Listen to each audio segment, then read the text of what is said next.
As nossas convidados e convidadas de hoje são a Ana Lia, que é professora da UFPB e coordenadora do NEP Flor de Mandacaru, e a assessoria jurídica universitária popular da UFMG, representada aqui pela Alice e pelo Guilherme. E a ideia desse espaço é a gente trocar um pouco a ideia do que é a assessoria jurídica universitária popular, de como ela é construída nessas três faculdades, né, na UFPB, na UFMG e na UFRJ. Eu pensei em iniciar pela Ana Lia. O que vocês acham? Eu estou muito curiosa assim, também para ela falar um pouco sobre a educação jurídica. Eu acho que vai ser legal para depois a gente dialogar. Por mim, tudo bem, Vivi. Então tá bom. Então tá, boa tarde a todas e todos. Eu me chamo Ana Lia Almeida, estou enormemente feliz, de verdade, de participar desse momento aqui, dessa troca com vocês. Há muito tempo que eu queria conhecer um pouco melhor a Jupe e Luísa Maim, vocês são muito, assim, famosos, né? No país todo. E acho que nesse momento em que a gente está tão desarticulado que inclusive, assim, acho que a desarticulação dos grupos de assessoria jurídica popular já vinha antes, né, da pandemia, já estava num momento bem para baixo. Então, atividades como essa, eu acho que cumprem um papel muito importante, né, da gente poder ir se aproximando de novo. E esse formato que vocês pensaram é muito legal. Quando eu cheguei aqui e vi a Ana Cláudia, assim, eu não tinha ainda associado, sabe, Ana? Eu acompanhei, estudei muito seu trabalho de mestrado aqui, e conheço muito assim do papel que você teve na participando, né, como atuante da Renap, assim, tá aqui no espaço com Mari Trota também, que é uma companheira de longa data. A gente se bate hoje mais pelo Instituto de Pesquisa Direitos e Movimentos Sociais. Então, assim, sem contar com o principal, né, que é a cereja do bolo, é a gente poder trocar essas ideias com a estudantada da assessoria jurídica popular. Então, eu não poderia estar mais contente. Também abri um parênteses para dizer que eu me vacinei hoje, tomei a segunda dose, então estou bem contente também por isso, e vão desculpando aí se as ideias se perderem um pouco, é porque a gente fica meio baqueada, né? Mas até agora não chegou reação nenhuma, não. Bom, eu me preparei para conversar um pouco sobre o porquê da gente estar resgatando essa orientação do direito insurgente, né? O nome da mesa, conforme vocês provocaram, trouxeram aqui para o debate, é a JUP na construção de um direito insurgente. Então, eu pensei em trocar uma ideia principalmente assim, por que a gente está falando em direito insurgente hoje? O que é que isso tem a ver com a história da assessoria jurídica e da advocacia popular e a história das lutas por direitos no país, sabe? Um pouco assim, dentre tantas orientações assim das teorias críticas do direito, por que tem um certo segmento assim do nosso campo, das turmas do direito crítico, que são muitas, né? Por que a gente está se dedicando um pouco para resgatar essa orientação?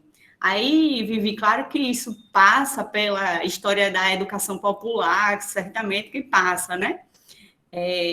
Mas, assim, não vai ser o centro tanto hoje, né?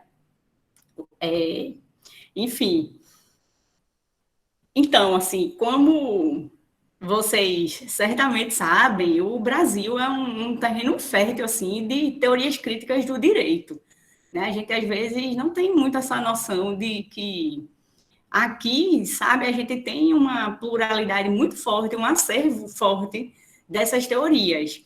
Todo mundo sabe, a gente já entra na faculdade de direito lidando com isso, percebendo o quanto que o ensino do direito e a própria movimentação mesmo do campo jurídico como um todo, ela é elitizada, é conservadora, isso é chovendo molhado dizer isso, né? Não vou insistir nesse ponto aqui, que mesmo que vocês falaram, olha, tem muita gente que está chegando agora, né? Na JUP, na Luísa Maim, mas eu acredito que esse ponto de partida todo mundo tem, né? Essa leitura, assim, do quanto que o direito é um ambiente de conservação, e isso, enfim, acaba se expressando muito fortemente também na educação jurídica.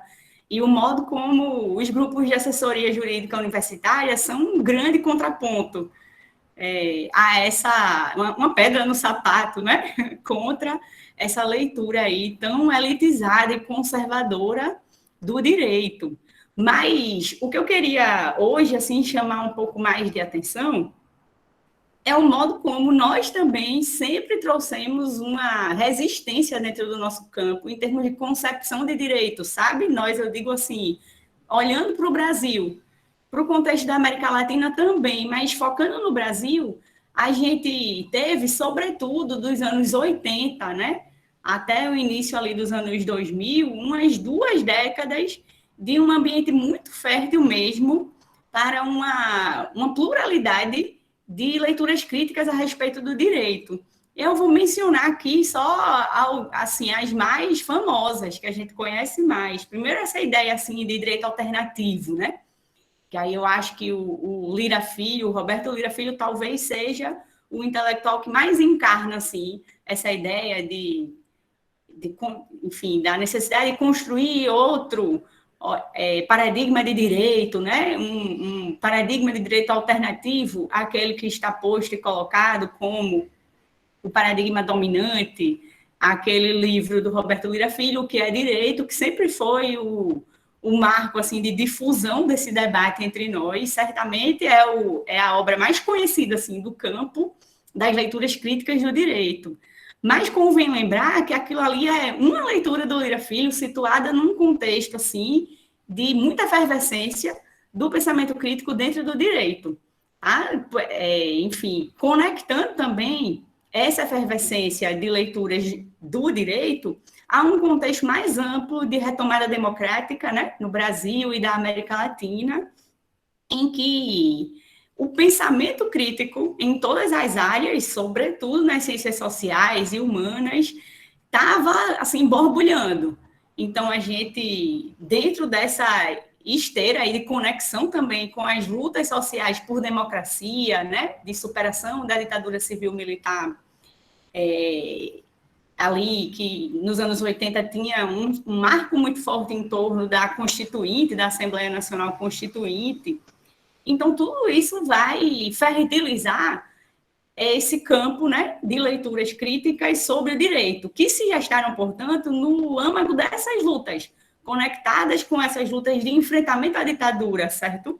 Então, a gente tem até que voltar um pouco antes desse momento aí, anos 80, Constituinte, para ver, e quando a gente faz esse retorno, a gente vai encontrar as origens mais imediatas desse nosso campo, que até hoje se organiza em torno aí da assessoria jurídica popular, seja o campo estudantil, seja o campo da companheirada da advocacia, e até mesmo outros campos, como o dos juízes, né, que criaram também uma movimentação muito específica aqui, também sobre esse signo do direito alternativo, né, e, sobretudo protagonizados pelos juízes do Rio Grande do Sul, mas que se espalharam pelo Brasil todo nessa ideia de movimentar o judiciário na defesa dos novos direitos sociais, dos direitos garantidos pela Constituinte. E, enfim, esses juízes eram muitas vezes compreendidos como juízes que julgavam fora da lei, né? Todo um estigma, assim, que até hoje o nosso campo enfrenta de sermos os outside, né? Os outsiders do direito. Nós somos os marginais, os outros. Eu gosto de uma expressão que eu utilizo, que é de nós somos os intrusos, né? Então, a gente é intruso porque aqueles com quem nos alinhamos para pensar o direito e aqueles em nome dos quais nós resolvemos movimentar o campo jurídico são intrusos dentro dessa ordem social, intrusos entre aspas, né? Porque aí que está a contradição. Os explorados, oprimidos, né? Subalternizados são peça-chave, né? Da exploração. Não existe exploração sem explorados. No entanto, todas as benesses da ordem esses sujeitos vão ter muitas dificuldades de acessar, e isso acaba se ampliando também para os seus aliados, olhando assim para o nosso campo, tanto para essa intelectualidade do campo que eu estou tentando situar aqui, né? Falei então do direito alternativo, como essa concepção mais ampla que o Lira Filho é um bom representante, mais especificamente o direito alternativo como uma movimentação de juízes, que também foi algo muito forte ali na retomada democrática. A gente pode mencionar também, desculpa, meu cachorro aqui, a orientação também do pluralismo jurídico, né? E aí vem logo o nome do Antônio Carlos Volckmer como intelectual que ajudou muito a difundir essa ideia de que, em paralelo à ordem oficial do direito, existem várias ordens plurais e que uma boa meta democrática seria incorporar, né, a ideia de direito, uma convivência plural entre essas ordens. Tanto essas ordens que nascem do povo, né, enfim, de comunidades democráticas, com uma ordem estatal, deveriam conviver de maneira harmônica e equilibrada dentro desse paradigma aí pluralista, que foi algo muito forte ali pelo meados dos anos 80 e até hoje ecoa nas leituras críticas do nosso campo. E aí, no meio disso tudo, também tinha outra orientação, né, fruto muito com pé assim, muito fincado nessa retomada democrática, que era a orientação do direito insurgente, né? E tem muito a ver aí com o Rio de Janeiro, porque um centro difusor aí dessa chave, dessa forma de perceber a coisa, era o IAJUP, ou AJUP, que era o Instituto de Apoio Jurídico, né? E aí, 3 figuras, assim, são centrais na articulação dessa proposta, que são as figuras do Miguel Baldez, do Miguel Presburger e do Jacques Alfonsin. Né? Então, esses 3 advogados intelectuais orgânicos, assim, qual que era a diferença dessa leitura, eu vou aqui chamar, né, do polo da insurgência, simplesmente do direito insurgente mesmo. O que era que eles tinham de enfim, porque todas essas orientações, né, direito alternativo, pluralismo jurídico, direito insurgente, eram orientações que conviviam, que se reuniam em congressos para debater, né, formas de resistir dentro do direito, outras leituras, tal, mas tinham lá suas dissonâncias também. E aí, o que era que essa turma do AJUP mais centrava fogo, assim? O carro-chefe era compreender a atuação prática mesmo no campo da advocacia, ao lado dos trabalhadores e dos perseguidos pela ditadura, né? Principalmente trabalhadores rurais, que era assim, um foco de atuação do AJUP. Era perceber, né, que para pensar outras formas de compreender o direito, a gente tinha que ir para a prática, não bastava ficar nas elucubrações acadêmicas, não bastava pensar em termos, sabe, de novas compreensões epistemológicas, tinha que botar a mão na massa e defender essa galera que estava aí sendo perseguida pelo regime, que inclusive muitos advogados e advogadas foram também perseguidos, né, nos porões da ditadura civil-militar. Então, o AJUP acabava sendo um centro que reunia outras organizações importantes do país, como, por exemplo, o GAJOP, aqui em Pernambuco, aqui pertinho, né? A ATR, na Bahia, Associação de Advogados e Trabalhadores Rurais. Então, a gente pode dizer que o AJUP, né, ou o IAJUP, reunia esse polo aí da advocacia popular. Se a gente fosse procurar, assim, as origens, eu acho, assim, mais nítidas, né, desse campo, que depois, mais na frente um pouco, vai originar a RENAP, aí a Ana Cláudia dá aula disso, né? Vocês devem conhecer a dissertação de mestrado da Ana. Eu acho, assim, um trabalho primoroso, sabe, de método e tudo mais, Ana. A gente acho que nem se conhece pessoalmente, né? Mas eu ficava lendo o teu trabalho e, poxa, por que a gente... Que a Ana Cláudia não é tão famosa, né? Quanto outros nomes que fizeram trabalhos que não são tão bons assim quanto os dela. Aí a gente vai percebendo também outras nuances que tem a ver, eu acho, compartilhando aqui, até com as invisibilidades, né, de gênero, por exemplo, dentro do nosso próprio campo das teorias críticas do direito. Eu acho o trabalho da Ana Cláudia, assim, de um enorme valor mesmo, comparado com muitos trabalhos que são citados como os trabalhos pioneiros, sabe, do campo da assessoria jurídica popular, assim, melhor do que muitos desses. Então, acho que a gente tem que recuperar e a Ana Cláudia estava ali pensando como é que a RENAP foi formada, quais eram os dilemas, né? E como que esses nós, né? O trabalho é os nós da rede, né, Ana? Assim, como que esses nós estavam ali entrelaçados e a gente vê que muitos daqueles nós são nossos hoje, né? A história aí, sem se repetir, mas no espiral, ela dá umas voltinhas assim, passa por lugares muito próximos. Ah, sim, isso aí é um elogio bastante merecido, viu, Ana? Enfim, então, as origens desse campo, assim, mais imediatamente da advocacia popular, me parecem que estão aí, sabe? Nessa articulação muito protagonizada pela companheirada daí do Rio de Janeiro. E aí, por que é que tem uma turma, eu me incluo nela, né? Também o Ricardo Pazello, que é da Federal do Paraná, né? O Moisés Soares, que é da Unisociés, que em Santa Catarina. Por que, que a gente está, e com outras e outros companheiros também, por que, que a gente está insistindo aí na recuperação dessa orientação específica, sabe, do direito insurgente, e não, assim, dessa coisa maior do direito crítico? Claro que esse polo da insurgência não se desloca de maneira alguma, não consegue se autonomizar, certo? Do conjunto dessas outras teorias que estavam circulando e que não eram só teorias, eram movimentações, né? Que mobilizavam os juristas, assim, em torno das lutas sociais e, enfim, das lutas democráticas. Por que, que a gente está olhando e tentando resgatar com muito carinho essa articulação específica? Justamente por insistir nessa dimensão aí da praxis, sabe? Por insistir que não adianta a gente construir meramente uma formulação teórica para o direito. Inclusive, a gente tem muitas formulações já. É tipo assim, sabe uma das teses de Marx sobre Feuerbach? Muito já se filosofou sobre o mundo, agora vamos transformá-lo.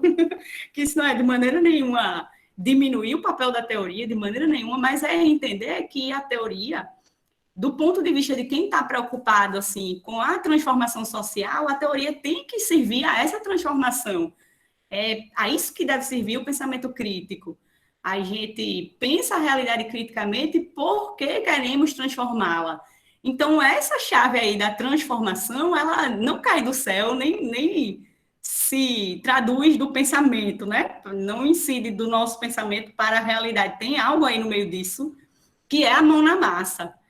É por isso que a gente está olhando com carinho, sabe?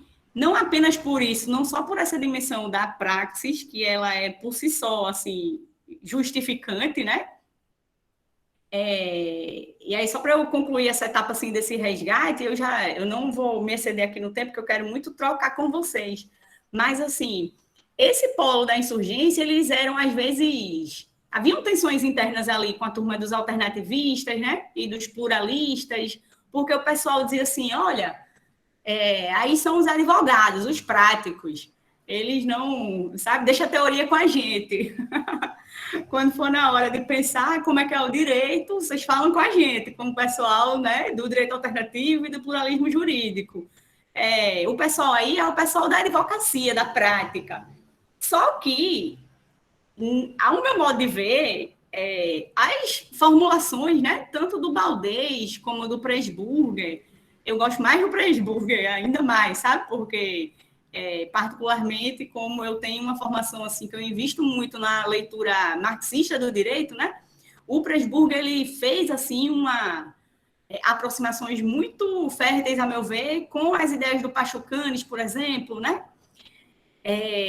Então, eu acho que, desse ponto de vista, assim, ele possibilita a gente pensar em chaves, sabe? Que são muito ricas também e que não, enfim, se distanciam um pouco do que...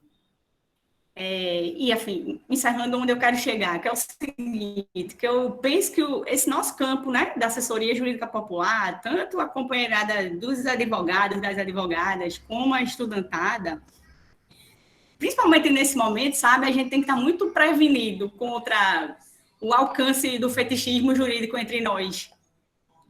O que eu quero dizer com isso? Fetichismo jurídico é uma expressão assim, meio pesada, mas que, de um ponto de vista das leituras dominantes no direito, o que é que a gente chama de fetichista? É aquela leitura que vai ter uma crença na lei, né? A leitura positivista, assim, mais crua mesmo, de que o direito é um sistema de normas fechado e é neutro. Essa ilusão com a neutralidade do direito e a sua sistematização, o direito como um sistema lógico formal de normas, né, objetivas, esse blá blá blá dogmático que eu tenho para mim que ninguém acredita de verdade nisso, né? Mas é conveniente repetir esse repertório, ele é fácil, é simples, e é assim que a dominação fica mais fácil. Só que existe, a meu ver, uma variante, sabe, de um fetichismo que circula entre nós, que nos preocupamos com uma visão, uma percepção mais crítica do direito também.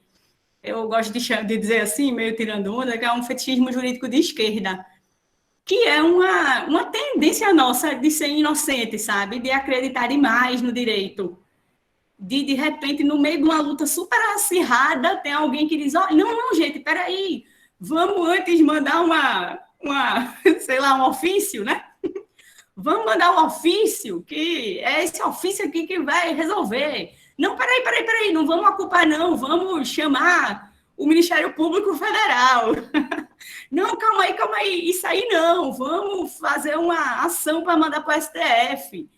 Eu acho que a gente, nesse momento, tem que estar cada vez mais em alerta para isso, sabe? Porque está num momento de crise muito grande das forças do capital, que é uma crise econômica, social, política, nunca uma crise é isoladamente uma coisa só, né? Então, é uma crise de mundo mesmo, esse mundo que a gente conhece, não é por causa da pandemia só que ele está se acabando, não, ele já estava se acabando antes, um acabamento meio agoniante, lento, assim, rastejante, mas é uma crise aguda, sabe? Desse sistema mundo. E que a gente ainda não conseguiu, assim, enquanto forças de contestação, encontrar uma saída, sabe, super convincente. Para ir todo mundo atrás, é por aqui o foco. Vamos lá para a gente tentar reverter isso aqui, né? E viver num mundo diferente. A gente não está encontrando essa saída junto ainda. Mas aqui e ali eclodem lutas muito corajosas, muito ousadas. E me parece, sabe, que a gente tem que colar nessas lutas, que estimulá-las ao máximo. Jamais oferecer um ponto de vista, uma influência assim de calma aí, pessoal, o direito não permite, sabe? Peraí, gente, muito cuidado com o direito. Porque o direito, ainda mais no momento de crise, ele é chamado para salvar a pele dos que lucram com a crise, né? Então, eu vou parar por aqui, só fazendo uma ponte que é a seguinte ponte. A meu ver, esse polo aí da insurgência, sabe? Essa turma foram os que mais, assim, os que menos titubearam no apoio às lutas, sabe? Eram aqueles que estavam lá, ao lado dos trabalhadores, ao lado dos estudantes perseguidos. Eles estavam lá como advogados, não era acreditando que iam ganhar a ação, sabe? Nem acreditando que, por conta disso, vamos mudar o direito com essa nossa visão aqui. Finalmente, a gente vai convencer todo mundo que o direito está errado. Eles tinham uma visão um pouco mais realista da coisa, sabe? Olha, o que tem para hoje é defender de todas as formas possíveis essa galera aqui, é a nossa galera. Né? Então, eu acho que isso tem muito a nos ensinar, sabe? Para recuperar o sentido da nossa ação, assim, da nossa aliança com o povo. Mas eu fico por aí para respeitar o tempo, querendo muito, muito de verdade ouvir vocês também. Espero que tenha correspondido um pouco às expectativas do debate. Nossa, eu acho que foi mais do que eu estava esperando, assim. Eu vou fugir um pouco assim do protocolo, que eu vou falar que eu estou um pouco emocionada. Porque quando a gente encontra assim, vários intrusos, né, como você estava falando, a gente se agarra, assim, fica, ai meu Deus, que bom. Dá pra gente construir uma rede aqui, sabe? E eu vou passar a palavra, então, agora para a Jupe, da UFMG. Quem é que quer começar? Alice ou Guilherme? Gui, você pode colocar... A gente fez uma apresentação rápida com o PowerPoint só para assim, dar um norte pra gente. Se você puder colocar, Gui, que eu tô no celular. Eu coloco, sim. Só um minuto. Ai, gente, eu queria falar que eu emocionei também com a Ana Lia. Foi maravilhoso. Eu acho que são esses momentos assim que me volta, faço lembrar por que eu entrei no direito, de ainda ter alguma esperança com o curso, apesar de tudo, né? Sim, foi isso que ela falou, né? É de ser estratégico, de você usar Uhum. o direito como instrumento, né? E não ficar esperando que a partir daí vai ter uma grande transformação social. Sim, com Você sempre certeza. tem mais luta para isso. E a Ana Lia fez realmente assim, pegou o histórico e a teoria, tipo assim, uma perspectiva histórica e teórica ótima, importantíssima. Aí agora a gente vai falar um pouco sobre a nossa perspectiva como prática, né?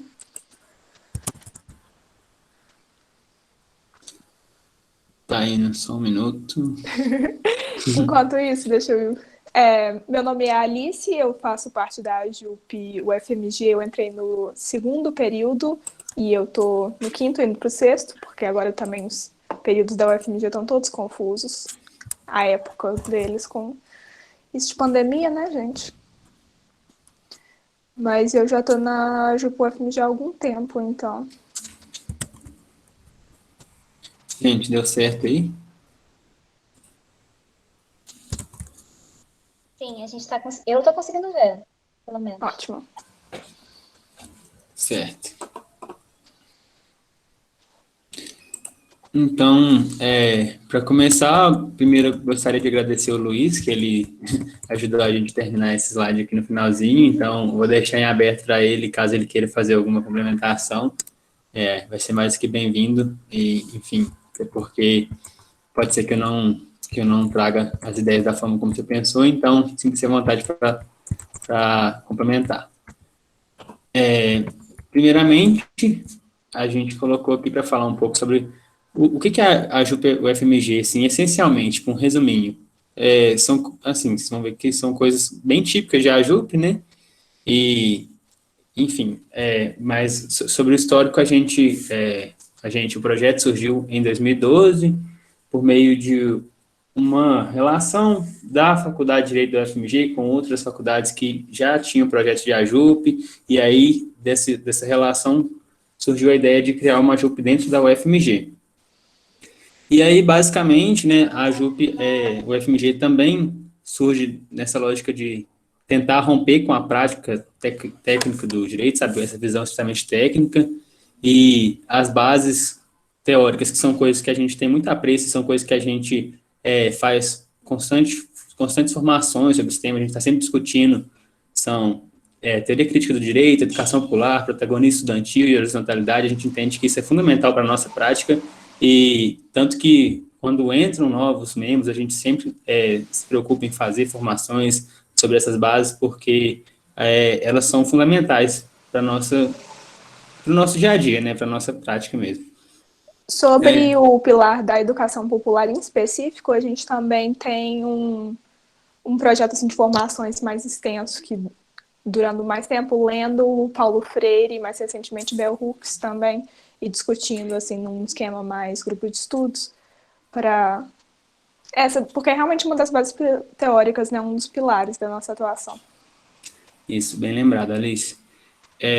Enfim, sobre a horizontalidade também é uma coisa que a gente preza muito, junto com o protagonista estudantil. Inclusive a JUP-UFMG chegou a ter momentos em que o professor ele só ficava por conta de questões burocráticas, né, o coordenador, e hoje em dia a gente tem um coordenador que ele é mais atuante, mas ele entende o papel dele dentro da JUP, ele tem um respeito muito grande por essa questão do protagonismo, essa questão da horizontalidade dentro do projeto, enfim.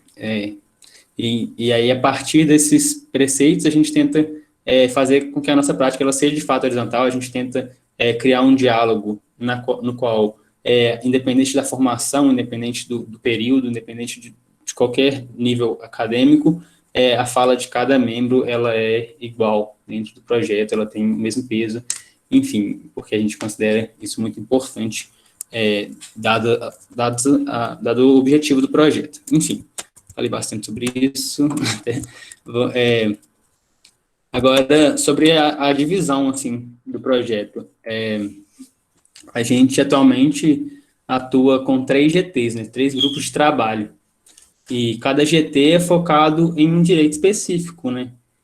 E né, os GTs, eles são o GT Moradia, que lida com a questão do direito à moradia, que é o GT mais antigo, né? Que está desde quando surgiu a AJUP, o FMG, desde 2012.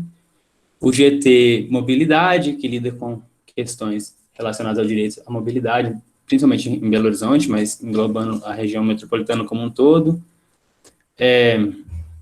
E, por fim, o GT Mobilidade ele surgiu em 2018, junto com alguns membros que entraram para a JUP, que tinham uma militância nessa área e acabaram trazendo a ideia e funcionou bastante dentro dos moldes da JUP UFMG, enfim, e é um projeto e é um GT que a gente mantém até hoje e que tem uma atuação significativa. E por último, o GT Desencarcera, que ele surgiu em 2019, né, Alice?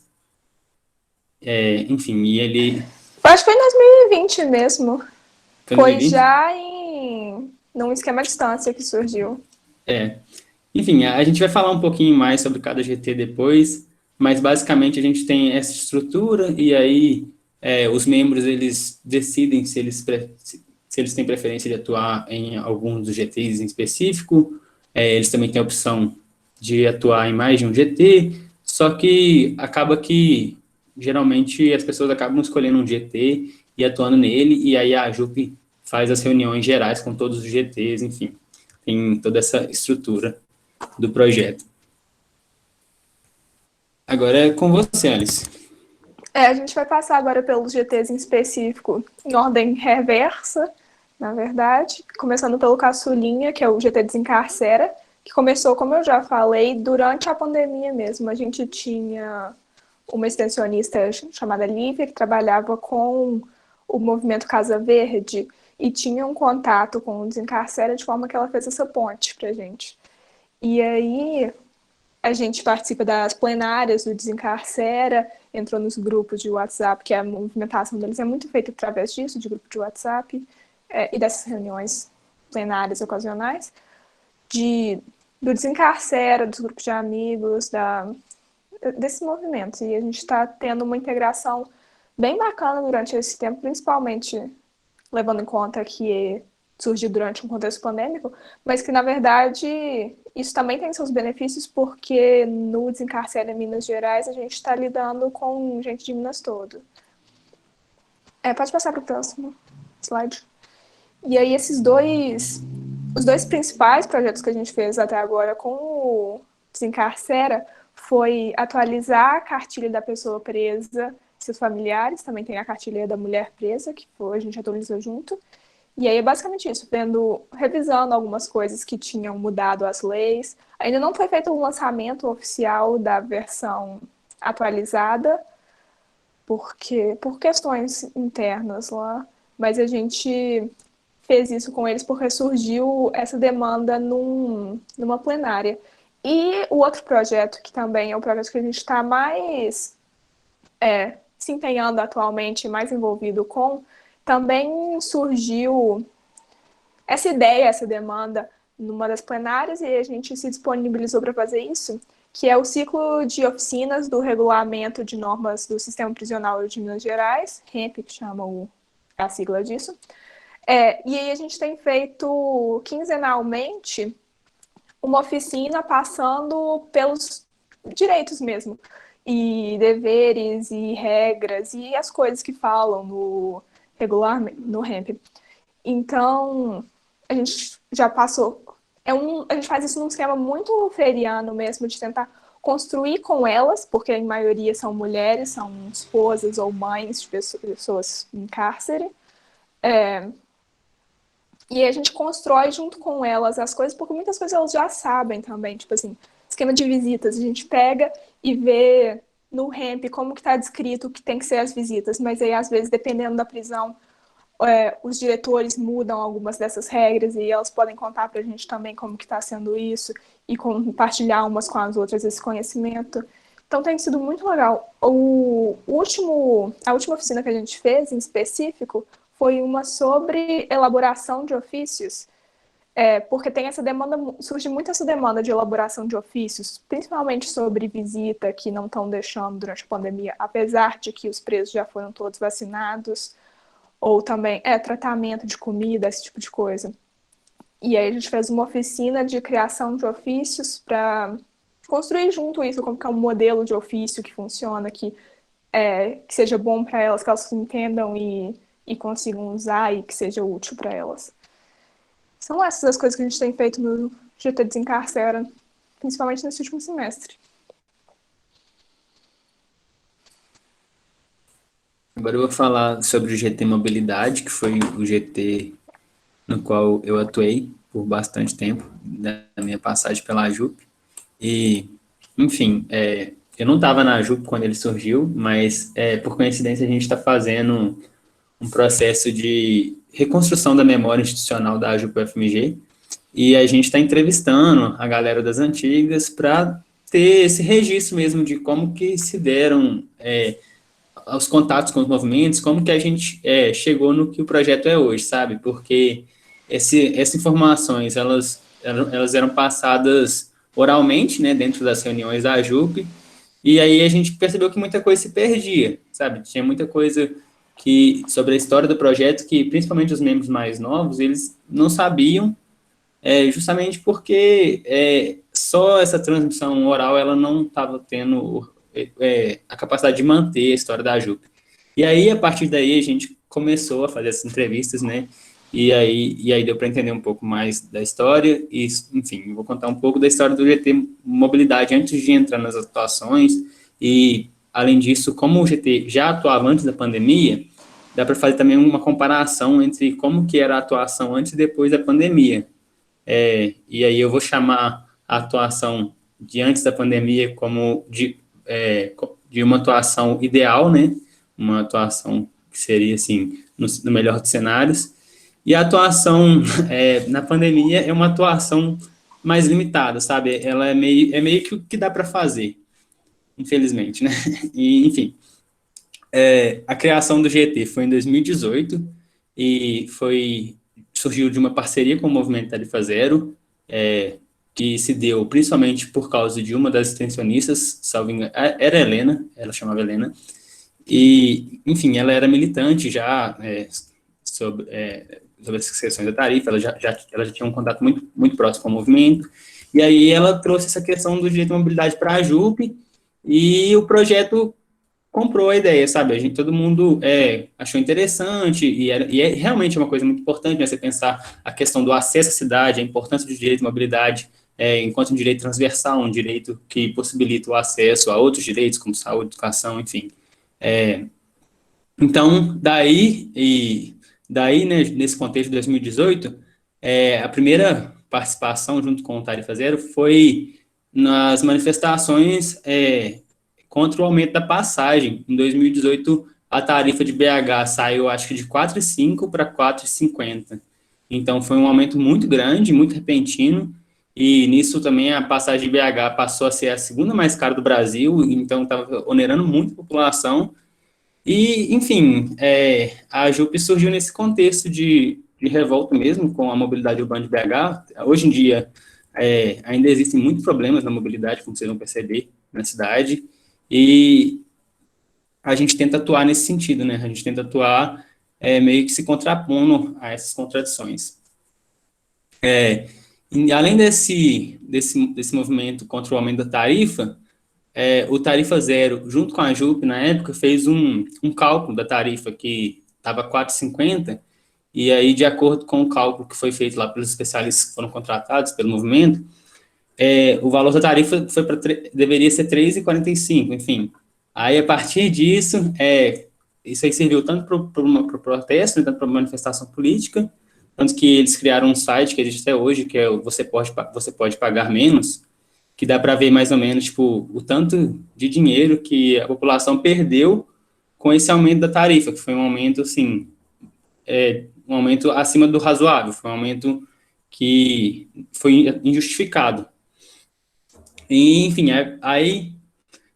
enfim, partindo agora para as outras atuações, né, antes da pandemia, no cenário ideal.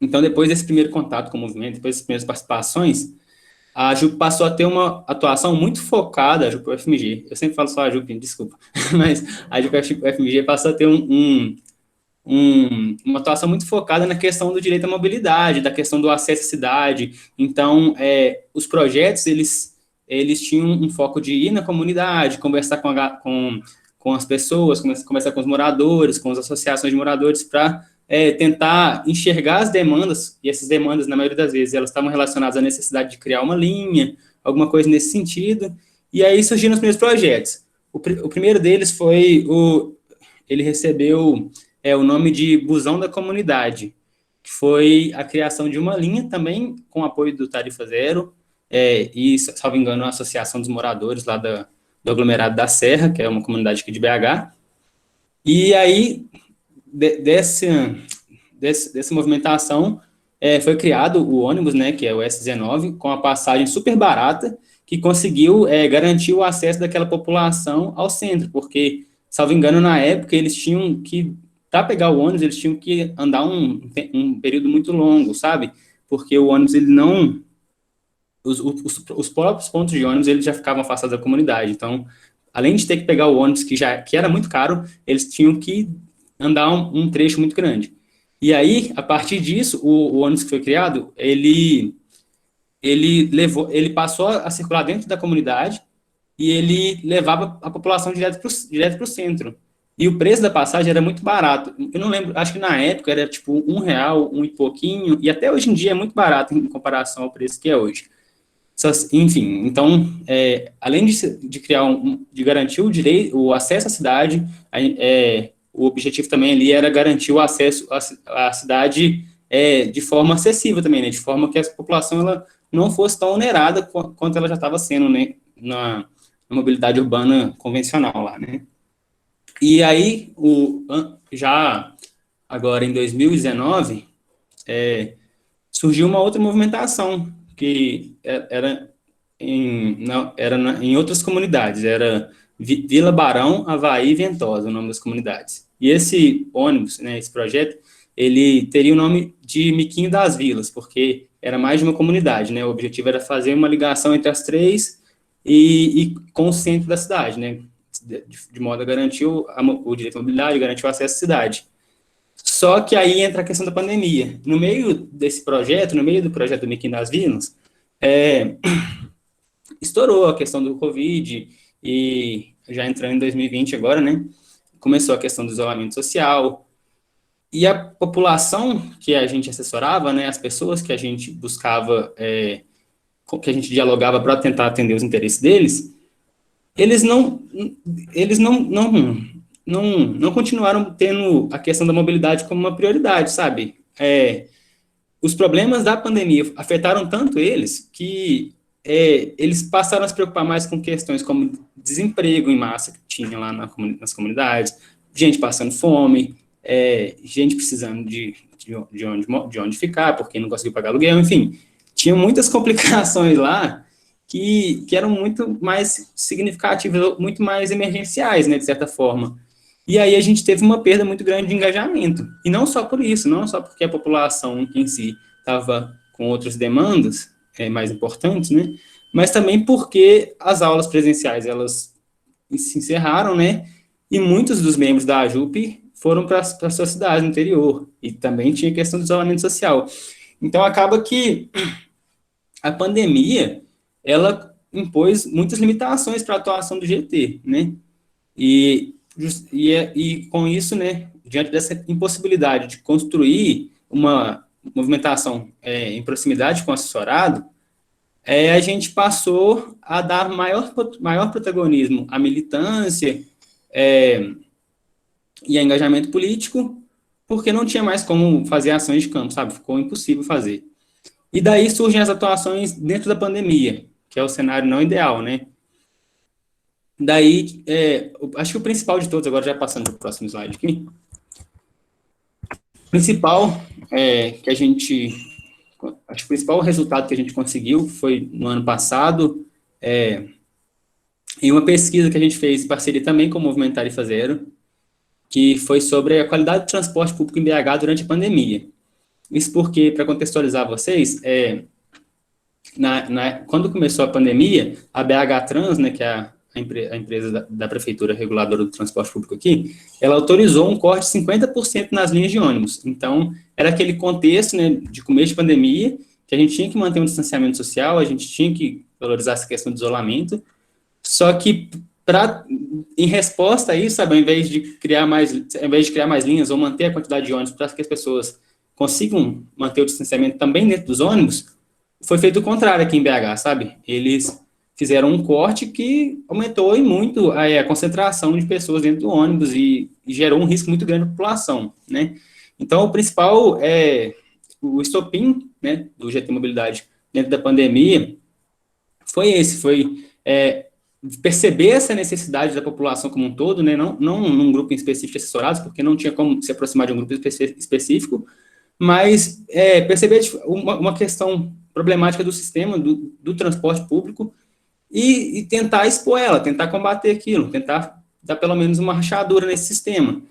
E aí, nisso a gente fez uma pesquisa de formas mesmo de responder pela internet aí, e em grande parte, graças ao Tarifa Zero, porque ele tem um alcance muito grande, um movimento muito grande aqui em BH, muito bem organizado. A gente fez essa divulgação desses formulários e a gente recebeu, acho que, mais de 400 respostas na época e conseguiu dados muito significativos. Para vocês terem uma ideia, tipo, 90% das pessoas que responderam os formulários andaram em ônibus lotados na pandemia, 50% andaram em situações que chegaram a presenciar situações em que não existia álcool em gel no ônibus, enfim. E a gente conseguiu mensurar em dados o tanto que a situação era calamitosa.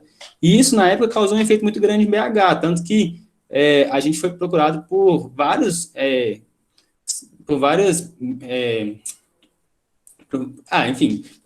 canais de notícias, sites de informação. A gente chegou a dar entrevista no MGTV, saiu no G1, enfim. E o impacto que a gente conseguiu com isso, por isso que eu acho que talvez tenha sido um projeto de maior sucesso dentro do GT, foi que a gente conseguiu escancarar isso em dados, sabe? Era uma coisa que todo mundo já percebia e que era muito problemático na cidade, só que a gente conseguiu demonstrar em dados o tanto que isso era problemático, enfim, e isso gerou pelo menos, serviu pelo menos para escancarar essa distorção que estava acontecendo ali na cidade. Enfim, agora, mais brevemente, estou gastando muito tempo, desculpa, Alice. Depois disso, a gente entrou em outros projetos, a gente começou a fazer um acompanhamento dos dados da BH Trans, a gente fez vários pedidos de live para tentar entender essa questão dos cortes nas regiões, que a gente achava absurdo. A gente também fez um estudo sobre os planos de governo para as eleições de 2020, a gente divulgou nas nossas mídias, falando um pouquinho sobre quais que eram as propostas de cada pessoa, de cada candidato, por que era importante o que ele estava propondo, ou por que lá não era legal, pelo menos para a nossa perspectiva de mundo. Depois a gente fez uma participação na elaboração do Manual de Mobilidade, e aí já entra no que a gente está fazendo hoje em dia. Depois que a gente ajudou na construção desse Manual de Mobilidade para gestores públicos, a gente começou a pensar o que fazer, né, com o resultado. Para explicar o que foi esse manual, né? Esse manual, ele foi uma iniciativa do Mobinc, né, que é uma galera da engenharia, acho que é do UFRJ também, que estava organizando, e ele tem o objetivo de trazer orientações para o gestor público no momento da construção do plano de mobilidade, né, porque o plano de mobilidade, ele define, basicamente, junto com a lei orgânica, né, ele define, basicamente, quais são as diretrizes da mobilidade urbana dentro da cidade. Então, várias cidades têm que fazer esse plano, porque, inclusive, a cidade que não faz, ela tem uma distribuição, uma arrecadação tributária menor, enfim. E aí, as cidades, de um modo geral, elas estão nesse processo de construção desse plano de mobilidade. E aí a gente participou desse manual, que tinha justamente o objetivo de orientar esses gestores que vão participar desse processo, e a gente pensou em trazer também essas ideias para a região metropolitana de BH.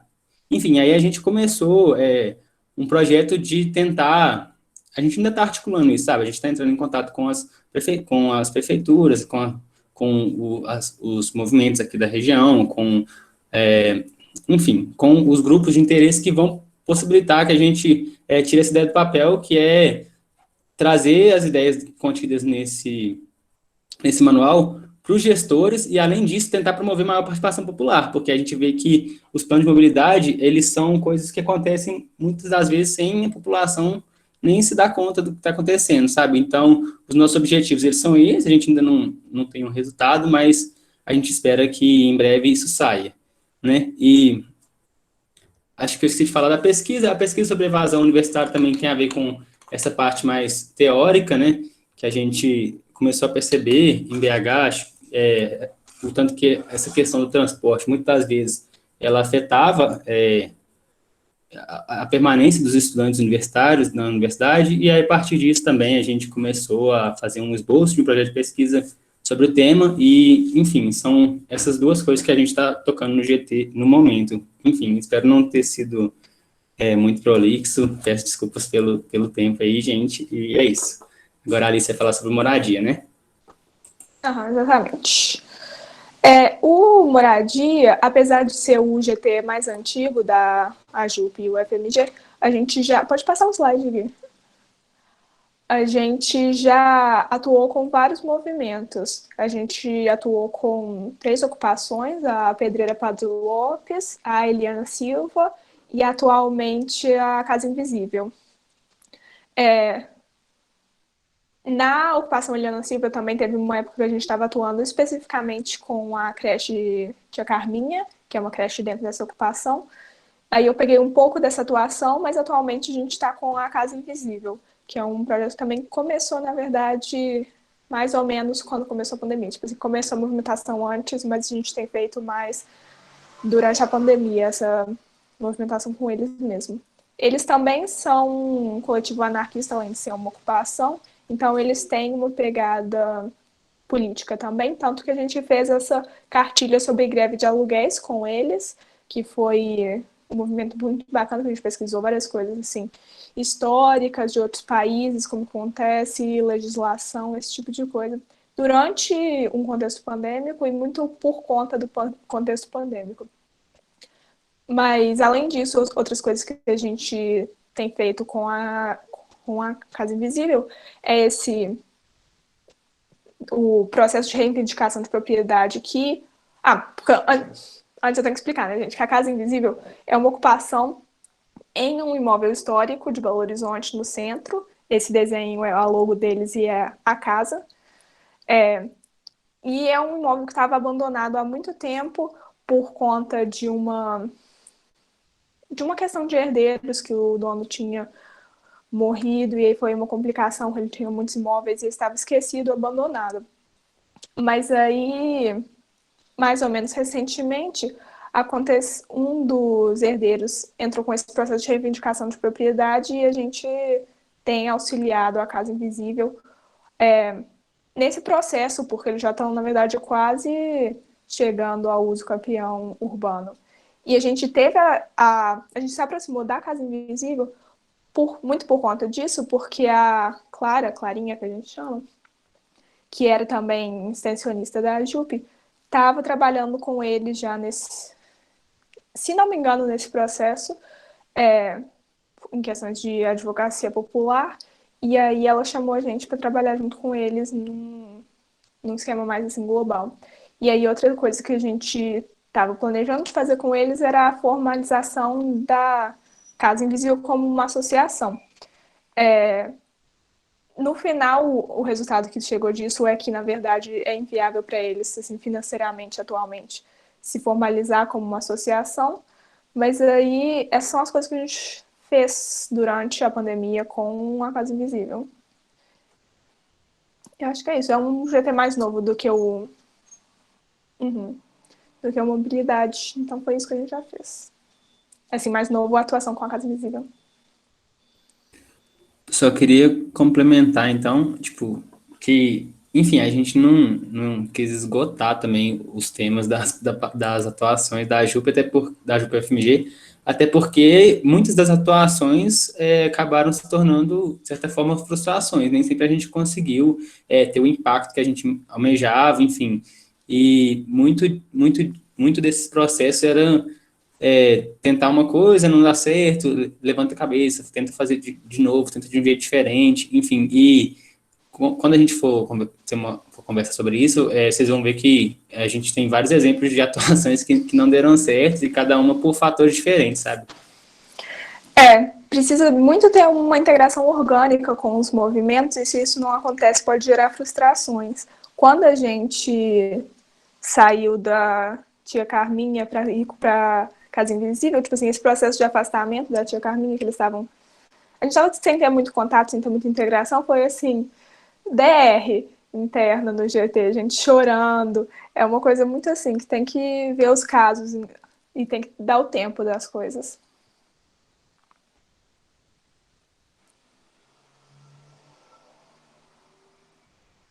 Gente, muito legal, muito bom ouvir vocês, assim, e de como vocês foram falando, eu também fui pensando em várias coisas que já aconteceram, ainda acontecem no Najup também, porque são as situações assim, são similares, né? Essa coisa que você falou de vai depender muito do entrosamento com o movimento, também de uma demanda surgir a partir de um diálogo com o movimento, né? Depende muito também da mobilização que tá acontecendo no contexto ali, na conjuntura, porque aí a gente é assessoria, né? Tá em segundo plano, né? O protagonismo tá nas lutas por direito. Então, depende muito da mobilização dos movimentos sociais que estão mais organizados para a gente chegar junto, né? E é muito, muito legal, assim, de ouvir.